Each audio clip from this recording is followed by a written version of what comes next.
Bem-vindos a mais um episódio do Longevidade Consciente. Hoje com Lorde. Hoje iremos falar acerca de alguns mitos que se interseccionam, curiosamente, entre a nutrição e o exercício e guardamos para o final um mito para cada uma das áreas. Um mito relativo à nutrição e um outro relativo ao exercício. Peço desculpa, mas este jovem também quer aparecer, que é o Duque. Estão os dois a tentar aparecer. Está tudo bem, está bem? Está tudo bem. E pronto, olha, começamos desde já. Uh, Miguel, sei que tens, que tens aqui uma opinião muito forte em relação a vários temas, mas vou desafiar já com este. Comer antes de dormir engorda. Apesar de ser alimentação, ah, achas que é melhor começar eu a falar? Não há problema? É assim, o comer antes de dormir engorda. Claro que pode ser já o Gonçalo. Eu estava a tentar desafiar-te do ponto de vista daquilo que é a tua experiência a nível de ginásio, porque muitas vezes ouvimos isto. Trabalhamos, obviamente, com o exercício e, maioritariamente, nos dias que correm, temos trabalhado mais no âmbito do treino personalizado. Portanto, quem nos procura até já tem alguma noção em relação a muitos conceitos. Mas a Sim, verdade é que é comum no dia a dia ouvimos muitas pessoas a dizer que comer antes de dormir engorda. Mas ok, Gonçalo, o que é que tu achas em relação a isto? mas eu posso dar também a minha Sim, opinião. Miguel, podes, Não é podes, avança. tão, não há de ser tão Claro. fundamentada Então, como a mas do Gonçalo, depois o mas Gonçalo adiciona. Desenvolvimento, sim. sim, O sim. Gonçalo vai Começamos adicionar pela questão certamente. energética e esse tipo de É conceitos mais assim, gerais. se de facto isso é algo um bocado típico de exercício. E provavelmente estará relacionado com o facto da pessoa, pronto, come e depois já não vai fazer nada de especial, vai estar parada, vai dormir, e então leva a crer que isso possa acontecer. Mas antes de mais, acho que é importante perceber em que contexto é que isso acontece também. Ou seja, estamos a falar de um contexto que, por exemplo, a pessoa já comeu muito ao longo do dia, comeu pouco, isso é muito relevante, porque vamos imaginar que a pessoa até comeu pouco durante o dia e, se for preciso, até treinou, até se mexeu, até gastou bastante energia. Boa. Torna logo inválido, na minha opinião, que vai engordar por comer à noite, mesmo que depois vá ficar mais parada neste caso, porque não teve assim um grande aporte energético ao longo do dia. Agora, se ao longo do dia esteve de facto mais sedentária, menos ativa, e se calhar também já exagerar um pouco, aí já podemos, já diria eu, podemos afirmar, se calhar, que convém ter algum controlo naquela altura para não, mas é mais numa lógica de não acrescentar àquilo que já foi ingerido ao longo do dia e não necessariamente aquela altura em particular. Então, Agora, eu também sou da opinião, não ser necessariamente à noite, mas sim se a pessoa vai estar mais ativa ou mais parada. Ou seja, para mim seria tão válido dizer que à noite não deves comer tanto porque depois vais dormir ou vais estar mais parado, mas a verdade é que durante o dia pode acontecer exatamente o mesmo. A pessoa pode ter uma refeição ao almoço, por exemplo, e depois sabe que vai estar mais parada. Aqui a lógica então seria, a meu ver, seria parecida, ou seja, um, a pessoa não tem tanta necessidade de comer tanto, sabe que depois não vai gastar tanto. Portanto, não necessariamente ser à noite, mas também poderia ser noutra altura do dia.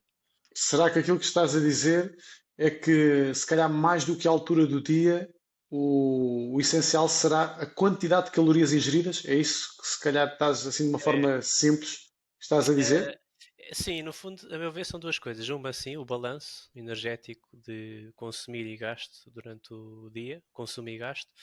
Uhum. Ah, e depois também ter em conta se eu vou precisar assim tanto de comer do ponto de vista energético para o que aí vem. Ou seja, se eu tiver uma tarde mais parada, por exemplo, e se calhar uma noite com mais atividade, por exemplo, vou dar uma volta a pé ou ainda vou ter algum tipo de atividade física, se calhar aí até se invertiam os papéis, ou seja, se calhar aí até faria mais sentido comer um pouco mais à noite e menos ao almoço, por exemplo, porque eu sei que vou estar parado a seguir. Vou estar, por exemplo, se calhar a ver televisão ou a trabalhar. E portanto, é a forma como eu vejo. Eu também tento fazer Ok. isso um pouco para mim, Que- que é em função do meu dia, em função de saber se vou estar mais parado ou não, ajusto aquilo que ok. como, nomeadamente a nível de hidratos de carbono, porque sabemos que hidratos de carbono é a fonte principal de energia. E portanto, tento, quando sei que vou estar mais parado, tento não exagerar tanto nos hidratos de carbono. Ok. Gonçalo, especialista nesta área, queres ajudar-nos?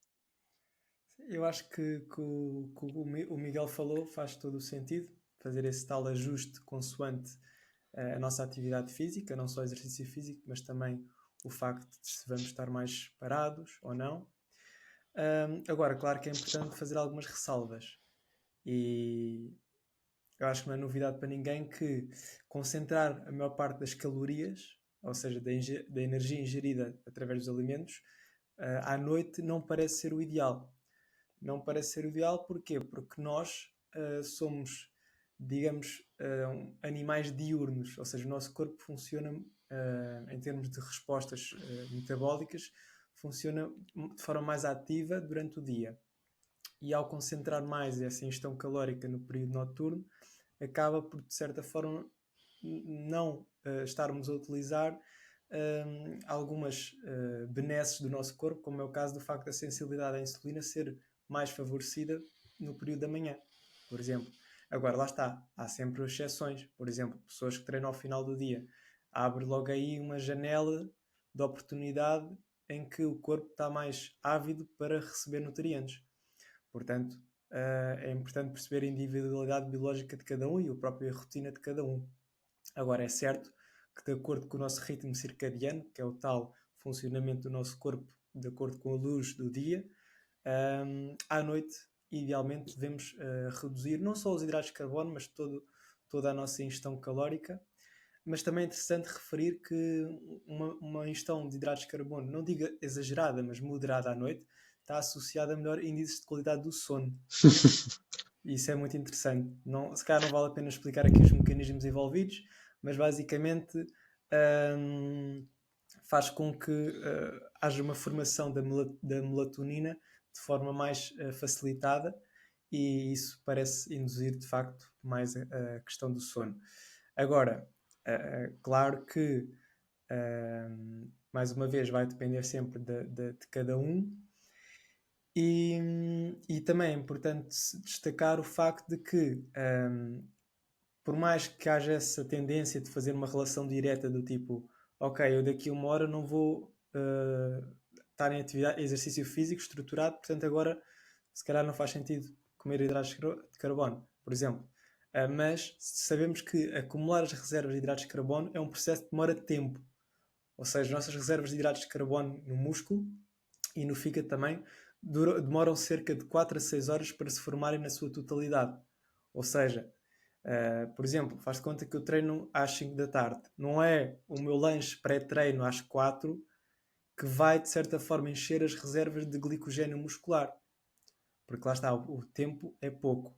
Então, às vezes, nesse caso, se o treino seria às 5, se depois às 7 horas eu fizer uma refeição com mais hidratos de carbono, vai, de certa forma, facilitar essa ressíntese das nossas reservas do glicogênio muscular, que é as nossas reservas de hidratos no músculo, e desta forma conseguimos também, no dia seguinte, ter as reservas otimizadas. E pronto, só para dar aquela ressalva que pensar logo no curto prazo nem sempre é o mais aconselhado. Ótimo, ótimo. Gonçalo, trouxeste aqui à discussão temas muito interessantes. A questão de realmente algum aporte de hidratos de carbono permitirem um sono mais repousante. Acho que esse foi um aspecto que é muito importante ser salientado, porque se calhar poucas pessoas o sabem. E pronto, obviamente também toda a tua exposição e do Miguel acho que foi bastante clara. E eu fiquei aqui só com algumas dúvidas e se calhar partilho convosco para ver também o que é que vocês acham. Ah, então reparem, uma pessoa que treine mais tarde, se calhar terá um perfil diferente daquilo que é o perfil ideal a nível de treino. Ou seja, conforme o Gonçalo referiu e bem, há um padrão, que é um padrão fisiológico que se coaduna com mais movimento na parte da manhã do dia e ao início da tarde começa a diminuir, mas lá está, algumas pessoas, por questões profissionais, têm que fazer mais exercício à noite. Agora, se estas pessoas fazem mais exercício à noite, obviamente terão também, à partida, de ter um maior aporte de nutrientes antes e depois do próprio treino. E eu acho que isto é importante salientar a questão do balanço energético, como o Miguel referiu e muito bem. Temos de perceber se a nível das calorias ingeridas ao longo do dia, se elas são suficientes para o nível de atividade que vai existir e mais ainda, a seguir ao treino, consoante o tipo de treino, e já vou dar aqui uns exemplos, qual é que é o tipo de nutriente que também deve ser valorizado e privilegiado. Por exemplo, se for um treino com resistências, que não seja um treino muito intenso, ou seja, um vulgo, aquele treino de musculação, se não for muito intenso, possivelmente um padrão alimentar, e corrijo-me, Gonçalo, se achares necessário, ou acrescento o que achares que seja necessário, um padrão nutrialimentar dito moderado será adequado. Agora, vamos supor aquelas pessoas que gostam muito de correr e até fazem uma corrida à noite um pouco mais intensa. Aí, a ingestão de hidratos de carbono será essencial, porque, conforme o Gonçalo referiu e bem, existe uma depleção das reservas de glicogênio e lá está, para elas serem preenchidas novamente, tem que se ingerir hidratos de carbono. Portanto, voltando aqui ao mito propriamente dito, comer antes de dormir engorda. Temos também de desconstruir o que é que esta frase quer dizer, não é? Depende do balanço energético essencialmente e, obviamente, à noite podemos comer hidratos de carbono, sim. Pode ser saudável, sim. A quantidade pode variar de acordo com o tipo de exercício que seja feito e, inclusive, até pode ser recomendado que a pessoa coma mais hidratos de carbono do que é normal. Agora, esta fonte... Diz, Gonçalo, desculpa. Queria só dar uma ressalva. Claro. Lá está, a nossa necessidade de que haja uma reposição rápida também vai depender do nosso treino no dia seguinte. Por exemplo, alguém que treina só uma vez por dia, se calhar não vale a pena ou não é tão necessário aproveitar, ou seja, pode aproveitar essa janela de oportunidade de 2 horas após o treino em que o corpo está mais receptivo aos hidratos, mas não há uma necessidade dessa reposição rápida, porque de facto, como o treino será só no dia a seguir, há pelo menos 12 horas de separação que permitem com que haja esse reabastecimento das tais reservas de hidratos de forma contínua e gradual, sem que haja essa necessidade de reposição rápida. Agora, se for uma pessoa que treina com duas sessões de treino separadas no intervalo inferior a 8 horas, aí sim convém que haja uma reposição mais agressiva dos hidratos de carbono e aproveitar essa tal janela de oportunidade. Mas, por exemplo, alguém que treina no dia seguinte em jejum, ou seja, treina num dia à noite, faz de conta, faz a sua refeição e no dia a seguir de manhã treina em jejum. Nesses casos em particular, principalmente se a pessoa no dia a seguir em jejum quer continuar a ter bom rendimento, convém aproveitar essa tal janela de oportunidade de consumir após o primeiro treino, para que depois no dia a seguir, quando acorde e treine em jejum, a verdade é que o corpo não está em jejum, porque o corpo tem as reservas intactas, porque durante a noite o nosso corpo só usa as reservas do fígado. As reservas do músculo são dependentes da ação mecânica. Então, acho que é importante também deixar essa ressalva. Gonçalo, fizeste já praticamente a ponte para o próximo tema. Excelente ressalva. Concordo a 80%, 90% com aquilo que disseste. Uma vez mais, depende do tipo de treino que seja feito.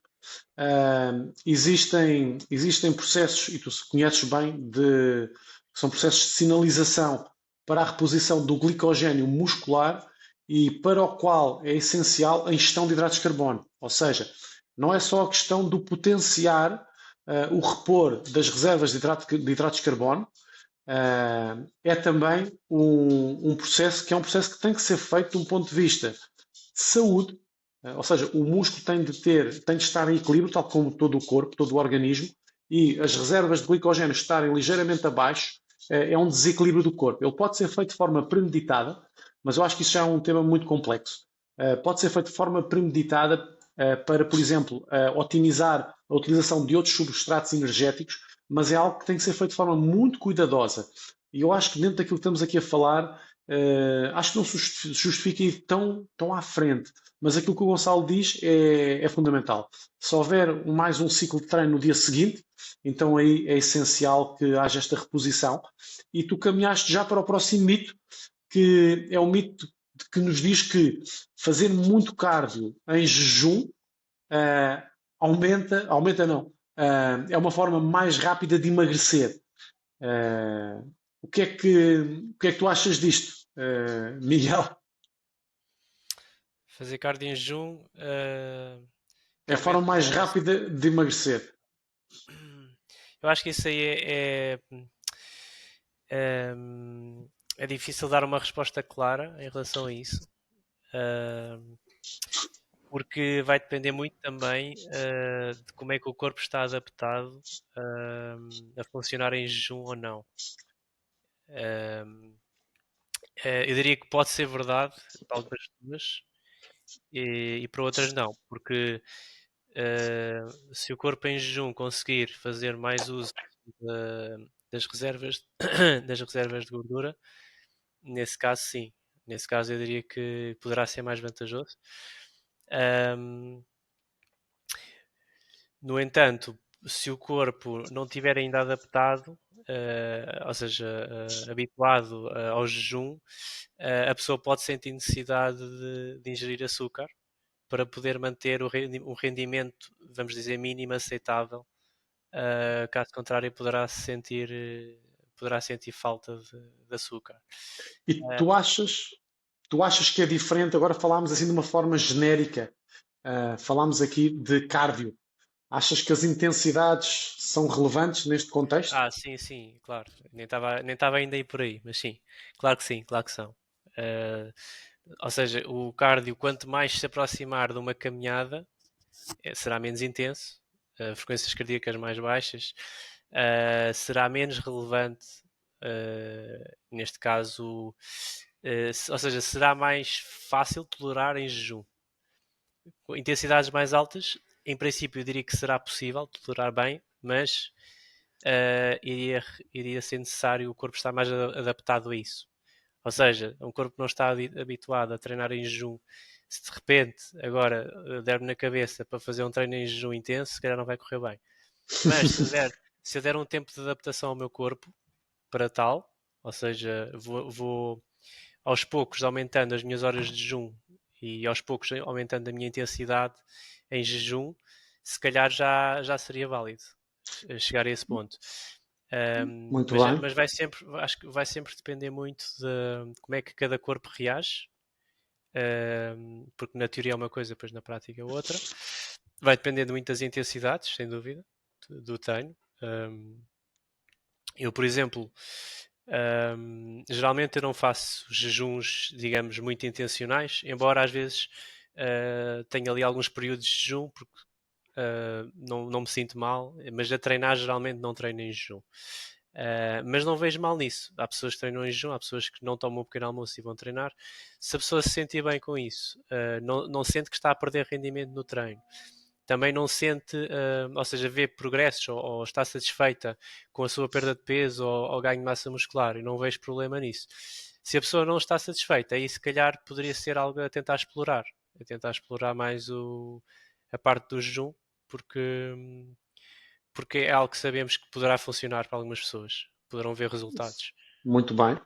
Gonçalo, o que é que tu achas daquilo que o Miguel disse e o que é que tu achas deste tema do jejum? Uhum. Sim, eu acho que o Miguel falou numa questão que é muito pertinente, que é o facto da habituação. Ou seja, há certas pessoas que, pronto, de uma forma se calhar também genética e por outras questões, conseguem tolerar melhor o jejum e treinar bem em jejum. Claro que lá está, as variáveis do treino vão depender sempre e uma pessoa pode treinar bem em jejum com um tipo de treino e depois outro tipo de treino, noutras intensidades, já não vai treinar tão bem. Agora, geralmente o que a evidência nos diz é que acaba por ser uma forma do corpo se adaptar. Ou seja, as pessoas que começam a treinar em jejum, à primeira podem não se sentir tão bem, mas se calhar à quarta ou à quinta vez o corpo já se adapta e já conseguem treinar melhor em jejum. Portanto, tem esse primeiro componente. Depois, a questão do uso do substrato energético, ou os hidratos de carbono ou a gordura, vai depender da intensidade do exercício, como o Miguel referiu. Ou seja, geralmente, quanto maior a intensidade do exercício, maior o uso dos hidratos e menor o uso da gordura. Só que isso pode induzir-nos a pensar que, então eu vou fazer uma caminhada, que é baixa intensidade, para queimar mais gordura. E a verdade é que, por mais que haja esse aumento da utilização da gordura como substrato energético, queimar gordura não é o mesmo que perder gordura. Ou seja, estar a usar mais a gordura não significa que isso por si só vai garantir o emagrecimento, porque, lá está, temos que ir ao saldo calórico do dia e perceber que se nos momentos em que não... queimamos mais gordura, mas nos momentos da alimentação acabamos por ingerir mais gordura. Portanto, esse balanço tem que ser sempre bem contado, digamos assim, e acho que só olhar para a sessão do treino acaba por ser redutor. E mesmo durante a sessão do treino, por exemplo, se for um treino intervalado de alta intensidade, nós no momento de alta intensidade estamos a queimar menos gordura, ou seja, usar menos gordura como energia, mas no repouso, ou seja, nos tempos de descanso, estamos a usar gordura.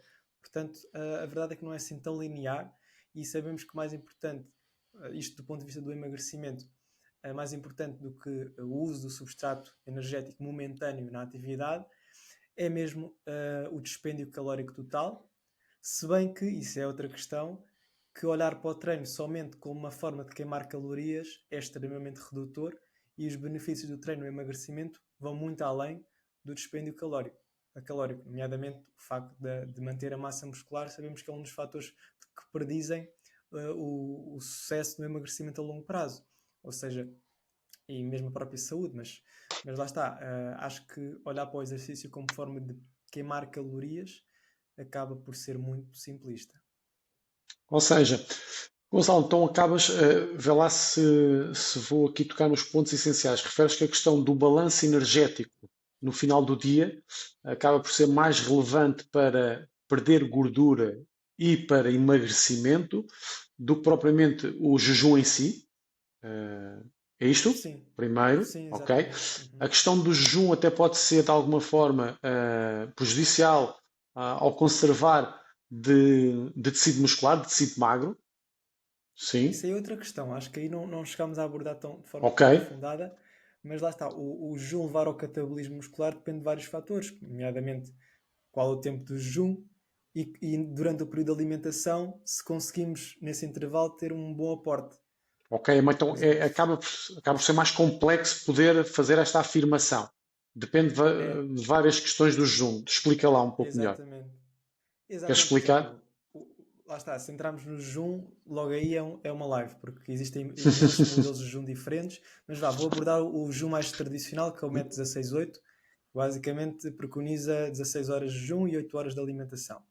A Uhum. verdade é que 8 horas de alimentação é relativamente pouco, principalmente se uma pessoa quiser ganhar massa muscular de forma otimizada e fizer um excedente calórico, mesmo que seja ligeiro, em 8 horas, primeiro, pode encaixar tudo isso, mas não vai conseguir distribuir da forma que seria o ideal. Claro. Agora, não podemos afirmar que vai perder massa muscular, porque lá está, se tiver um bom aporte proteico, um bom estímulo de treino, se não tiver um déficit calórico ou se a ingestão calórica for o suficiente para pelo menos manter a massa muscular, e se o ambiente hormonal também for favorável, dificilmente vai perder massa muscular apenas por treinar em jejum.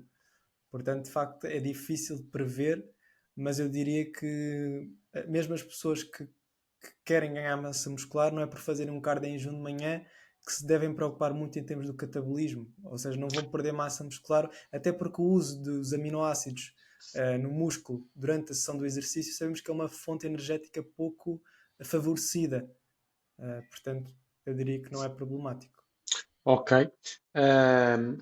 Acho que uma vez mais, pegando também naquilo que o Miguel disse, e acrescentando aqui ao que tu acabaste de apresentar, eu diria que tem muito a ver também com a intensidade e com a forma. Há aqui, obviamente, há aqui uma série de variáveis. Isto não é só a variável do jejum, é também a variável de quem é a pessoa, se é um indivíduo treinado, se não é, a forma de exercício que estamos a falar. Neste caso em concreto, o mito é em relação ao cardio apenas, e acabámos por divergir um pouco para o tecido muscular. Não era no sentido da otimização do tecido muscular, ou seja, de ganhar, era mais no sentido de será que fazendo jejum e cardio ao mesmo tempo poderemos estar a levar o corpo a degradar músculo? E concordo plenamente contigo, isto era uma live em si. Vamos deixar aqui, se calhar, o caminho aberto que pode ser possível fazer isto sem perder tecido muscular e, ao mesmo tempo, pode acontecer que a pessoa perca tecido muscular. Acho que existem aqui diversas variáveis e é um tema que também, curiosamente, na própria literatura não é consensual. Mesmo a própria questão, se calhar, pode estar enviesada, não é? Porquê fazer jejum? É a forma mais rápida de emagrecer. Se calhar não é. Portanto, acho que logo aqui podemos reformular a questão, mas também, por isso que quisemos falar sobre isto, porque obviamente, era e é uma questão bastante interessante e nos tempos que correm até bastante prevalente. Não sei se algum de vocês quer acrescentar algo mais ou se passamos já para o tema seguinte. Eu queria só acrescentar aqui um pormenor. Eu diria que pelo menos o jejum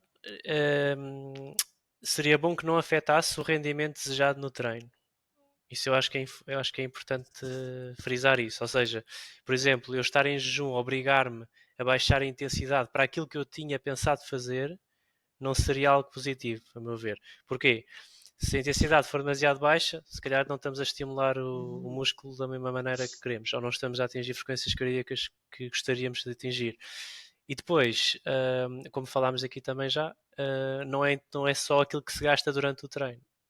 Um treino intenso vai ter implicações metabólicas significativas. Quanto mais intenso for o treino, mais significativa vai ser essa necessidade, esse gasto energético no pós-treino, o tal Claro EPOC. que sim. Não é? E portanto, isso aí acho que é importante. A pessoa não se restringir ao ponto de afetar o rendimento no treino. Claro que sim. Este claramente é um tema que merece ser discutido de uma forma mais profunda. Falámos acerca destes temas, particularmente o que acabaste de referir, Miguel, que se calhar muitas pessoas não sabem o que é o EPOC.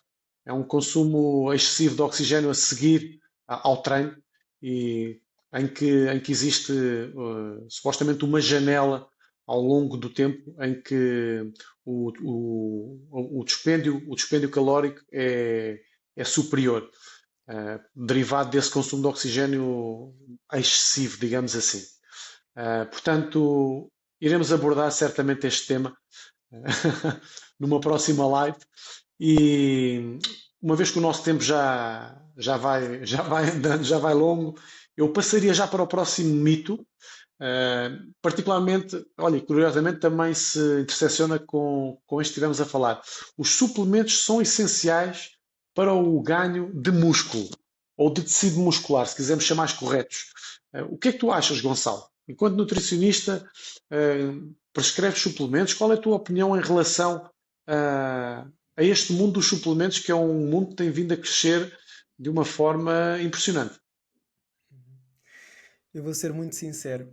Se há coisa que eu gosto menos de estudar na nutrição, é a suplementação. Porquê?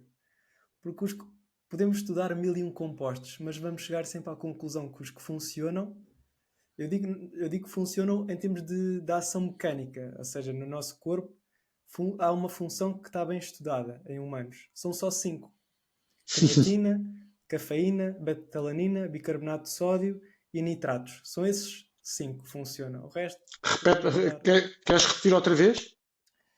Sim, existem 5 suplementos que têm vantagens para a nutrição desportiva, ou seja, que aumentam o rendimento desportivo ou que ajudam a potenciar, neste caso a creatina, a potenciar o ganho de massa muscular e vou-me focar essencialmente nesse face à pergunta que tu me colocaste. Mas existem 5 suplementos ergogénicos, ou seja, que aumentam a performance, que estão bem estudados, que é a creatina, a cafeína, a betalanina, bicarbonato e os nitratos. Okay? Esses são os 5 que funcionam. E lá está, isso descarta logo um leque enorme. E dentro desses 5, lá está, como eu referi, sobre essa questão em particular, acho que faz sentido abordar a creatina. Porquê? Porque de facto é aquele que parece ter maiores benefícios, não diretamente, mas de forma indireta, a potenciar os ganhos de massa muscular. Basicamente, eu acho que convém explicar o que é o sistema energético da fosfocreatina. Basicamente, é um dos nossos 3 sistemas energéticos que produz energia de forma muito rápida em atividades de alta intensidade. Só que também rapidamente se esgota. E de forma a potenciar esse sistema energético, é suplementada a creatina, porque embora o nosso corpo produza naturalmente creatina, é necessário para encher o músculo, digamos assim, que haja essa suplementação e esse acúmulo de creatina no músculo a longo prazo, a médio e longo prazo. Daí que seja necessário pelo menos 4 semanas de suplementação com creatina, pelo menos a dose mais baixa de manutenção, para que haja esse acúmulo das reservas. E só a partir daí é que se vai verificar um aumento do rendimento nos treinos de alta intensidade. E isto permite à pessoa que faz um treino mais direcionado para a hipertrofia ou levantar mais carga, ou conseguir na mesma carga fazer mais repetições, se calhar otimizar o tempo de descanso, e nesse tempo de descanso consegue regenerar mais rapidamente o seu sistema energético da fosfocreatina, e isso de forma indireta pode então potenciar o ganho de massa muscular. Agora, e posso dizer infelizmente, os estudos têm vindo a constatar que muitos desses ganhos de massa muscular associados à creatina não são propriamente de tecido muscular, mas sim de massa magra. E dentro dessa massa magra não é só músculo, é água e outro tipo de tecido. E os estudos mais recentes que abordam de forma direcionada o ganho de tecido muscular propriamente dito mostram que os benefícios da creatina não são assim tão expressivos quanto nós gostaríamos. E essa é a realidade. Mas agora Agora, falas a nível de composição corporal, essencialmente a nível do tecido muscular, é isso? exatamente, respondendo à tua pergunta Ok. de estímulo de hipertrofia muscular, a creatina é o suplemento que tem mais evidência, de facto, é aquele que Uhum, pode potenciar melhor as pessoas que já treinam e idealmente uhum. que treinam bem, porque eu acho que se calhar suplementar a creatina com alguém que faz assim um treino ainda fracote, se calhar não faz grande sentido, e se calhar tem coisas muito mais importantes para mudar primeiro na alimentação. Depois a questão de outras alegações relativamente à creatina. É verdade que existe alguns estudos que indicam que pode ser interessante suplementar, principalmente em pessoas idosas que treinam. E embora eu tenha alguma resistência ainda em recomendar nesse sentido, porque os benefícios também a nível cognitivos que muitas vezes são abordados ainda não têm a sustentação científica que seria o ideal. Portanto, eu para essa finalidade não costumo recomendar com forte evidência ou com uma recomendação forte, mas lá está, se a pessoa treina, se é um suplemento seguro, relativamente barato e que pode ajudar, eu acho que não há nada de mal em experimentar. Agora, tem que haver uma gestão de expectativas, porque nem toda a gente se vai beneficiar com a suplementação de creatina. Entretanto, acho que o Eduardo fugiu. Não sei se ficou assustado com a minha resposta. Mas, Miguel, o que é que tu achas sobre esta questão da suplementação, principalmente a questão da creatina? Tu vês muita gente aí a falar contigo, a ir ter contigo e dizer se pode tomar creatina? Assim dessa forma, não. Assim dessa forma, não. Ou seja, geralmente quando tocam nesse assunto da suplementação é sempre assim muito geral, ou mais para a proteína, se calhar, se aconselho ou não proteína. A Mas creatina. geralmente Ou seja, costumam perguntar sobre a proteína. mais sobre a proteína do que Ok. creatina, penso eu. Mas mesmo assim não é um tema que seja assim muito comum eu cruzar no dia a dia, sinceramente. Tem sido até mais quando surge esse tema, até é mais eu levantar o tema à pessoa, se ela já toma alguma coisa ou assim, do que propriamente a pessoa abordar-me sobre o assunto.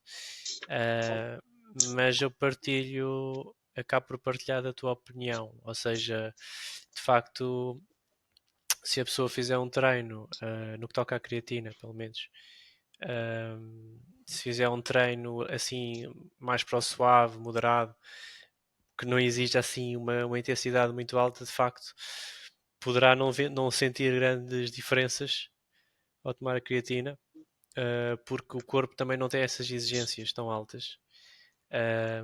E de facto, antes de pensar na suplementação, há que olhar primeiro para a alimentação como um todo, como é que ela está, porque realmente na maior parte das pessoas, a maior parte dos suplementos, eu diria também que não vale a pena.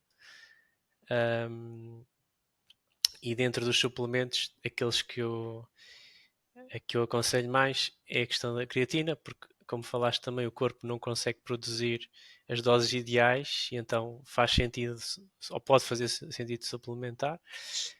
E no caso da proteína, por uma questão de conveniência, porque dos macronutrientes é aquele que é mais difícil conseguirmos obter sem estarmos a acrescentar, neste caso, mais calorias através dos lípidos, ou das gorduras, ou dos hidratos de carbono. Portanto, mais por uma questão de conveniência, esses dois acabam por ser os dois que eu recomendo mais.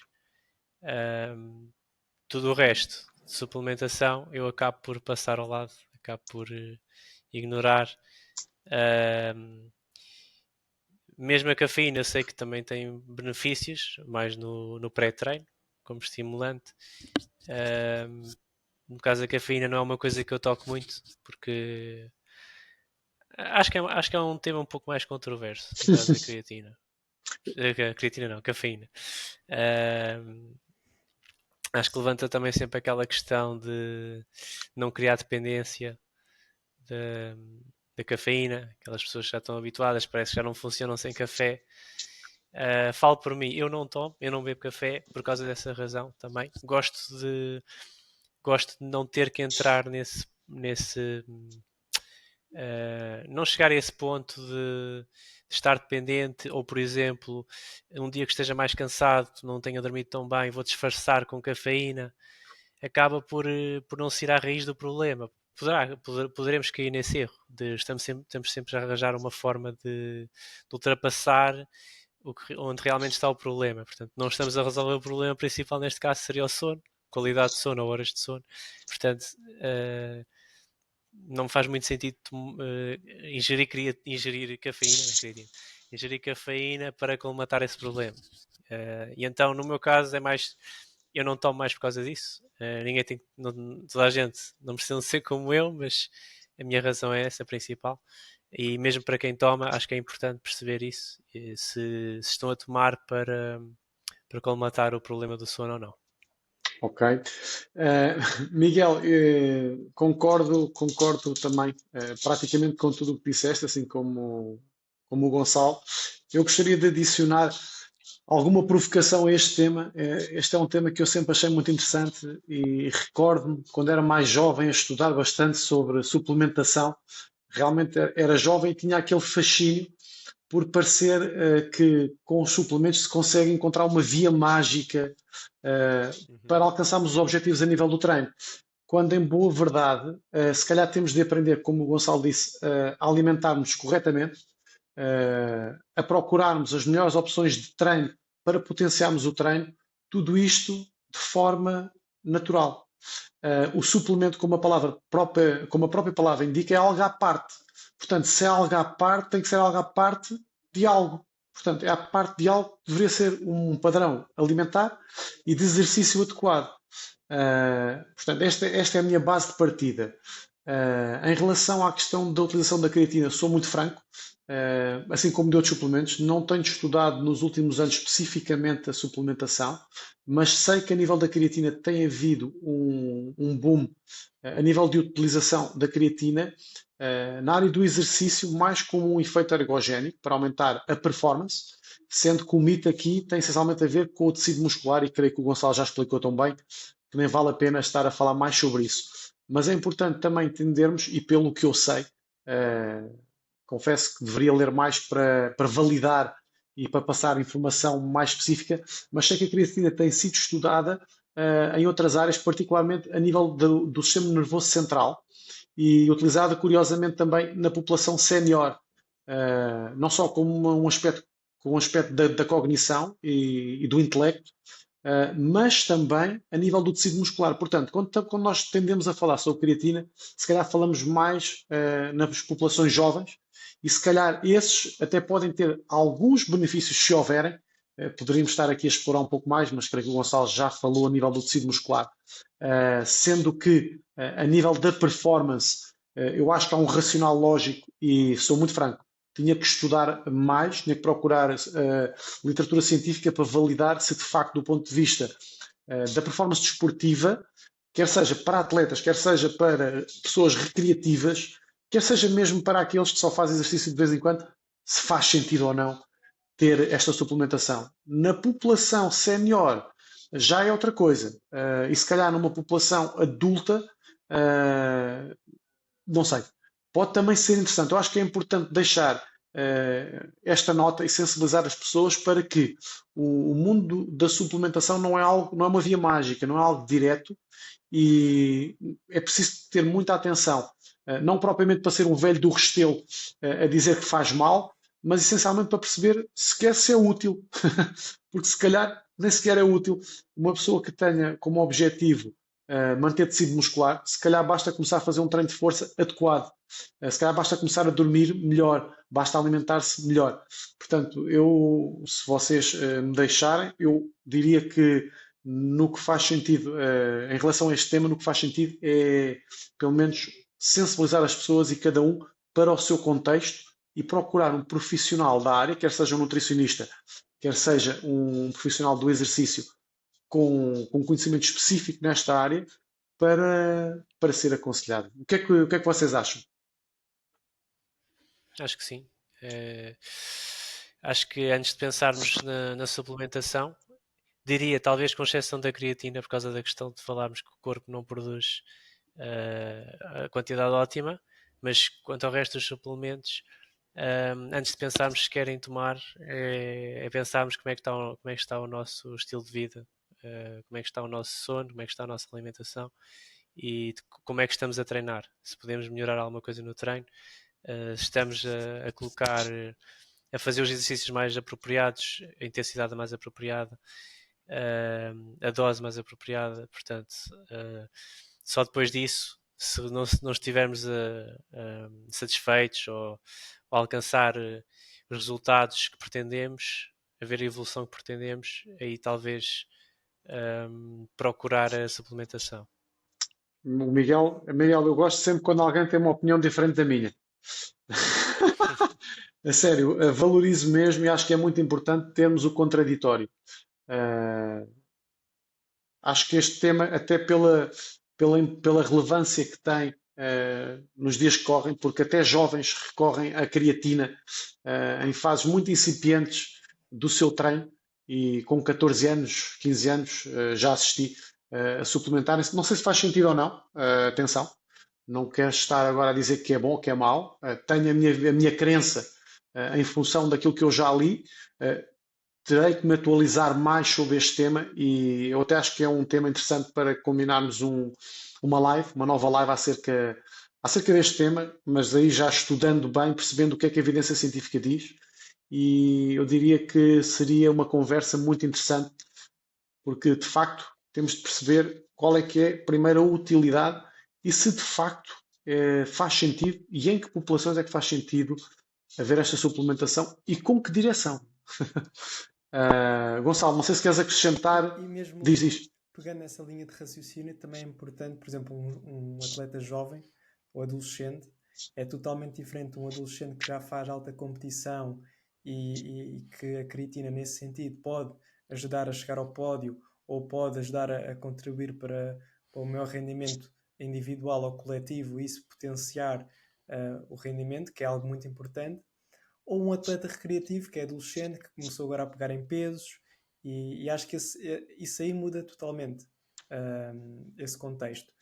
E lá está, como falaram e bem, os suplementos são apenas algo secundário, digamos assim, mas lá está, em alguns casos importa abordar desde já e acho que nenhum deles, infelizmente, é milagroso ou tem alguns benefícios que são incríveis. Portanto, acho que é importante sempre haver essa gestão de expectativas, e mesmo sabemos que os suplementos, em termos de segurança ou de rigor em termos da composição, nunca é tão, como é que eu ia dizer, há sempre o risco de haver alguma contaminação ou a composição não ser aquilo exatamente que diz no rótulo, porque sabemos que os suplementos não têm o mesmo grau de exigência em termos de entrar no mercado em comparação com o fármaco. E depois, mesmo pegando um pouco atrás na questão de um atleta adolescente, não só o facto de já praticar para finalidades de competição, mas mesmo a própria modalidade esportiva parece ter um alto impacto na recomendação ou não de creatina. Por exemplo, eu sei que em atletas de rugby, mesmo adolescentes, existe evidência interessante para recomendar a suplementação de creatina para prevenir uma lesão específica que está relacionada com a zona da coluna cervical, não sei ao certo detalhar, mas lá está, mesmo a questão da modalidade desportiva também parece influenciar bastante a necessidade ou não de recomendar. Gonçalo, vamos mesmo ter de fazer uma live sobre a creatina. Vamos ter que ler profundamente sobre a creatina e criar aqui um debate que seja elucidatório, perdão. Elucidativo, elucidatório, para quem nos ouve.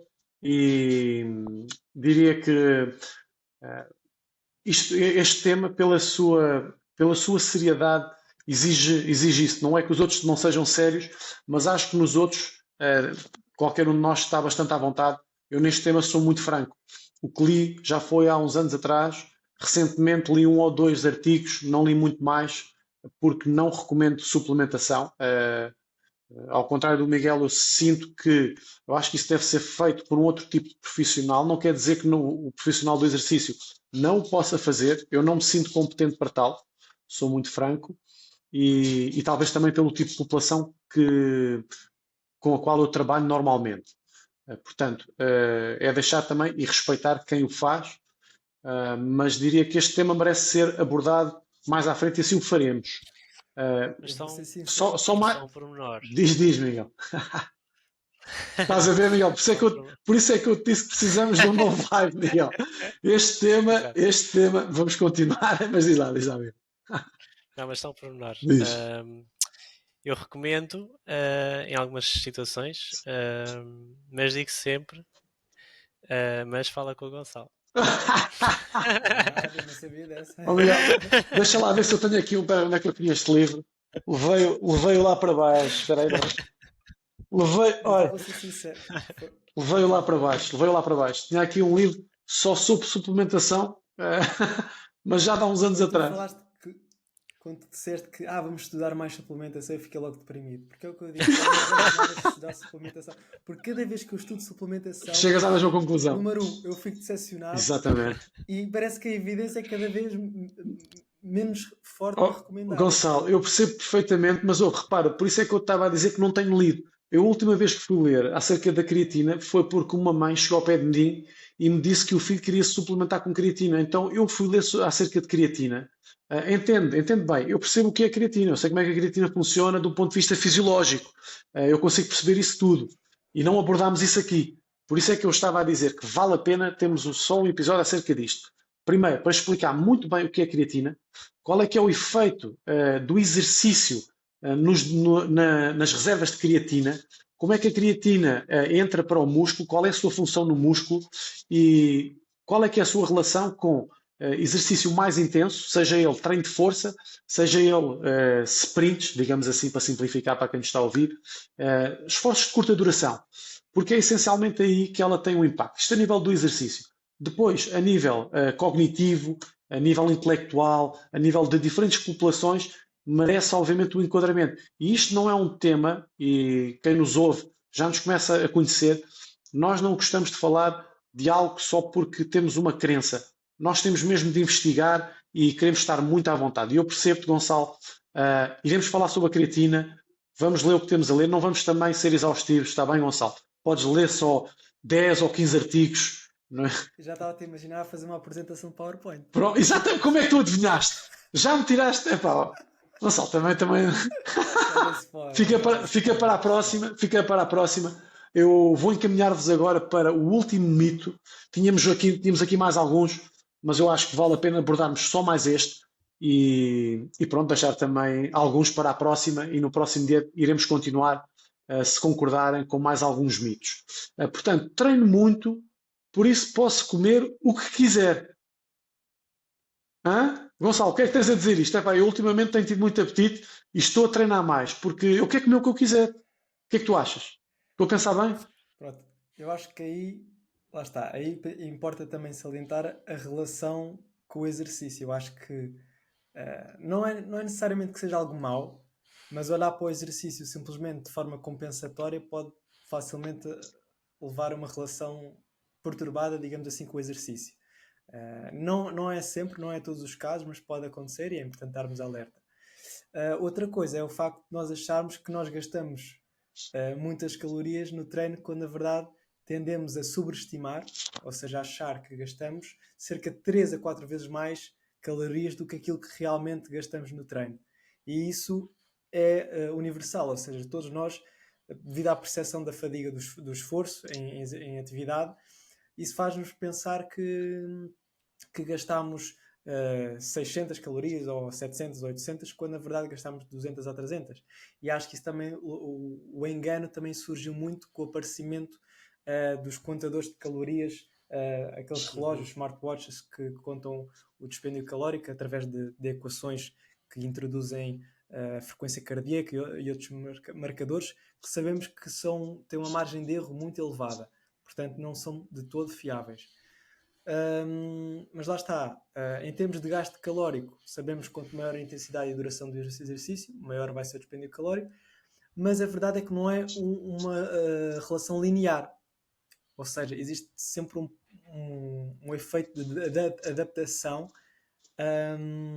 e existem vários mecanismos de conservação de energia que também dependem da parte genética, obviamente, e o grau de adaptação daquela pessoa em particular com aquele estímulo em específico. Mas eu diria que não é boa ideia, pelo menos para a maior parte das pessoas, tentar compensar o gastar um exercício através da alimentação. E a verdade é que eu gosto muito de comer e gostaria que fosse assim simples de compensar, mas a verdade é que uma sessão de exercício de 1 hora, mesmo que seja uma intensidade moderada alta, dificilmente vai exceder as 600 calorias. Claro que vai depender do tamanho da pessoa e tudo mais, mas lá está, 600 calorias, que seria na menor das hipóteses, a maior parte deve ficar nas 300, 400, mas lá está, isso facilmente é compensado na alimentação de forma muito fácil mesmo. Portanto, eu diria que é algo que devemos ter muita cautela. Gonçalo, concordo plenamente com o que disseste, e acho que é muito relevante o que acabaste de referir logo no início, particularmente uma relação disfuncional com o exercício. E até me apetece voltar a algo que referiste logo no início e que disseste que o exercício é muito além de contar calorias. É mais do que uma questão de mais ou menos, não é? O exercício tem benefícios por si só, primeiro. Portanto, quando alguém faz exercício, tem que ter pelo menos essa percepção. Eu acho que esse até é um exercício interessante para quem trabalha nesta área, que é desmontar, desconstruir muitas crenças que existem em relação ao exercício, particularmente quando este se foca meramente na composição corporal. E eu diria que isso até é redutor para aquilo que o exercício pode fazer por este indivíduo e particularmente pela sociedade, porque o exercício, conforme já falámos aqui, deve ser utilizado de forma preventiva de várias doenças, condições agudas, condições mais crónicas, e é sabido que o faz, particularmente a nível de várias doenças cardiovasculares, metabólicas e até mesmo algumas formas de cancro. E por vezes desviarmos-nos e refugiarmos-nos nessa relação, que é uma relação que não vamos desvalorizar, não seja importante para aquela pessoa, é marginal. Portanto, essa relação psicológica, emocional com o exercício tem que ser abordada de forma respeitosa para que consigamos fazer com que a pessoa tome consciência e seja o próprio a entender o que é que pode fazer a nível do exercício. Particularmente, acho que tem a mesma relação a nível da nutrição. E aí já não é propriamente da minha área, mas acho que também o profissional do exercício pode sensibilizar, não é? Não é propriamente comer mais. Porque é que a pessoa quer comer mais? Qual é que é o objetivo de comer mais, não é? Qual é a recompensa que a pessoa está a ter por comer mais? Ou seja, acho que levanta-se logo aqui uma série de questões que têm que ser abordadas caso a caso e acho que é muito importante haver esta sensibilidade. Portanto, comer mais ou treino muito, por isso posso comer muito, pode indiciar logo à partida, se calhar aqui, pelo menos esta nuance. Certamente poderão haver outras. O que é que tu achas, Miguel? Sim, acho que é o que vocês já falaram até agora.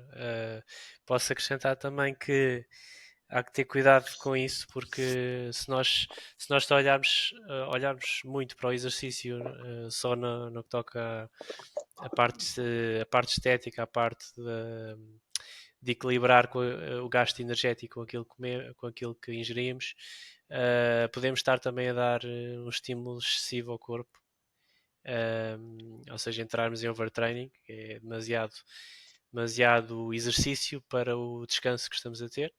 Nós temos limites, cada corpo tem o seu limite, e, e se não respeitarmos isso, podem surgir questões como as lesões articulares, por exemplo, o gasto da cartilagem, por exemplo, artroses. Portanto, tentarmos compensar ou querermos treinar mais para podermos dizer que depois podemos comer mais também porque estamos a gastar mais, não é de todo o mais aconselhável. E há que tentar ter sempre um equilíbrio. Também não queremos o oposto, também não queremos estarmos a treinar, aliás, a comer pouco porque sabemos que treinamos pouco, então também vou restringir muito no que como. Tem que haver ali um equilíbrio entre os dois. E não quer dizer que não possa, digamos, abrir aqui um pouco mais para situações mais excepcionais, não é? Porque, por exemplo, uma pessoa que não treine nada é sempre diferente de uma pessoa que treina.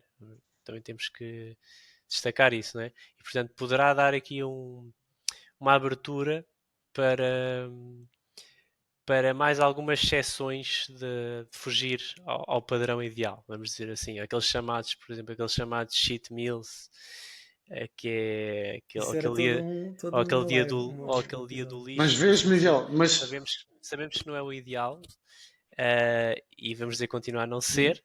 O ideal é tentarmos manter sempre um registro mais uniforme, mais linear. Mas, na minha opinião, abre um bocadinho mais, digamos, caminho para desviarmos da nossa rotina ideal, vamos dizer assim. eu acho que aí, Miguel, acho que tem a ver com um tema que o Gonçalo fala muito, que é a questão de ser flexível. Sim, E sim. eu acho que isso tem mesmo a ver com flexibilidade, ou seja, permitir que em certos dias, repara bem como é que eu vou dizer isto, permitir que haja uma abertura para quando a pessoa quer experimentar outro tipo de refeição ou de alimento, ou até mesmo ter acesso a uma sobremesa ou algo que ela sabe que se calhar não se enquadra no seu padrão alimentar normal e até uma versão saudável, não se enquadra nisso. Contudo, ela permite-se fazer porque teve aquela vontade naquele momento e foi algo que ela compreende que não quebra aquilo que são os seus objetivos essenciais a nível de um estilo de vida saudável. Portanto, eu acho que isso é ser flexível. Outra coisa é, acho que é ter um padrão, e é um padrão, e lá está, é como o Gonçalo diz, acho que é tudo uma live. É um padrão em que a pessoa diz, ok, neste dia ou nestes dias eu vou fazer isto. Uh, até que ponto é que isso também será flexível? Porque é que a pessoa quer fazer aquilo? Não é? O que é que a motiva para fugir para aquele tipo de alimento? Não é? Eu partilho convosco a minha forma de estar. Eu tenho um padrão alimentar que eu acho que é saudável, gosto e adoro este padrão alimentar. Existem alguns, há certo tipo de alimentos que eu não como porque entendo que não são saudáveis, mas se um dia me apetecer, eu nem sequer penso duas vezes como. Conforme vos partilhei há pouco, eu não bebo café por várias razões. E hoje fui à inauguração de um espaço de um amigo meu, bebi um café, até pelo custo da máquina, que não era barato, portanto tinha mesmo de beber o café. Ou seja, eu acho que esta questão de flexibilidade, que é um grande desafio, e não propriamente ter um padrão aparentemente flexível, que na verdade não é flexível. O que é que tu achas, Gonçalo? Tu que sabes acerca Eu disto bem diria, mais do que nós. eu diria que o maior desafio do nutricionista é perceber qual é que é o padrão de flexibilidade, porque sabemos que ou não é flexível ou é flexível. Existe Uhum. tudo num contínuo, num espectro mais alargado. Espera, E perceber que repete lá, ou é flexível ou não é? Então é A ou B ou é um ou seja, espectro? estou a dizer que não é dessa forma que é um espectro. Ah, Ou ok, seja, ok. que não é uma visão Desculpa. de tudo ou nada, Ok, de ou é flexível ou não é flexível. ok. Sabemos que existem várias formas de olhar para a flexibilidade da alimentação. Há pessoas que se dão melhor a ter pequenos momentos de indulgência, de comerem algum doce diariamente em menos quantidade, enquanto que há pessoas que preferem num dia da semana ou numa refeição da semana terem essa maior abertura. E mesmo essa pessoa, a mesma pessoa pode variar, pode haver essa mudança. Claro. Mas lá está, isso vai depender de, primeiro, o que é a pessoa entende como flexibilidade. E lá está, mais a questão dos valores, novamente, é importante salientar. Portanto, eu diria que é valores, objetivos, preferências individuais e mesmo a própria orientação do profissional, perceber qual é que é o nível de flexibilidade que, consoante o histórico desta pessoa e consoante também as crenças que ela tem, qual é que será o grau de flexibilidade que nesta pessoa faz mais sentido.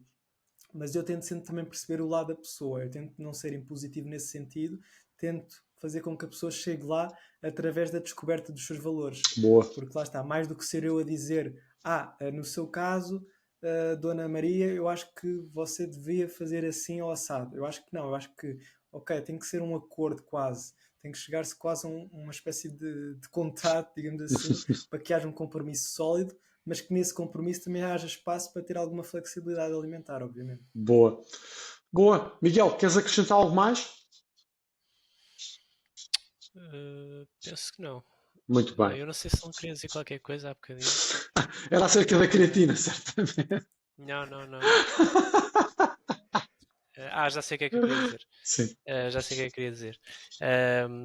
Acho que o mais importante, de facto, é quer a pessoa fuja um bocadinho ou não, independentemente desta diferença do que é que cada pessoa valoriza, mais ou menos.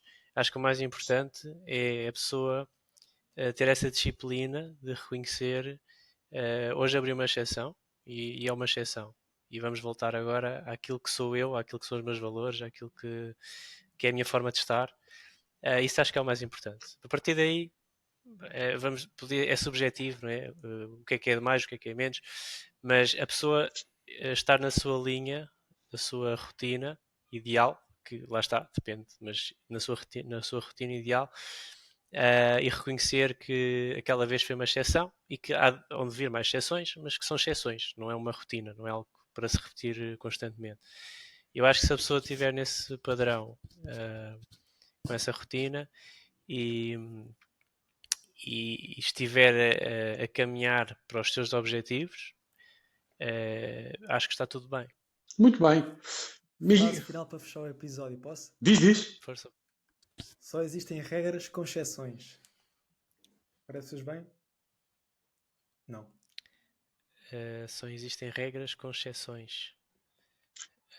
Vamos deixar Vamos deixar em aberto. vamos deixar em aberto, é isso. Gonçalo, então vamos deixar que tu digas essa frase novamente. Deixa-me só apresentar aqui estes jovens, uma vez mais, que eles estiveram aqui durante todo o episódio, com muita vontade para ir à rua, mas eles foram altamente disciplinados e lá está. Sabem que a recompensa vai aparecer e vão à rua, apenas a seguir ao episódio. Portanto, espero que tenham gostado deste episódio. No próximo dia iremos continuar a falar acerca de alguns mitos. E Gonçalo, eu creio que tu tinhas qualquer coisa para deixar para reflexão, é isso? Então vou repetir novamente para deixar todos a refletir, que é só existem regras com exceções. Não, isso é profundo, é tão profundo que vamos aguardar cerca de uma semana e voltaremos para falar acerca dessa frase. Um abraço a todos Um abraço e bons treinos, também. bom padrão alimentar.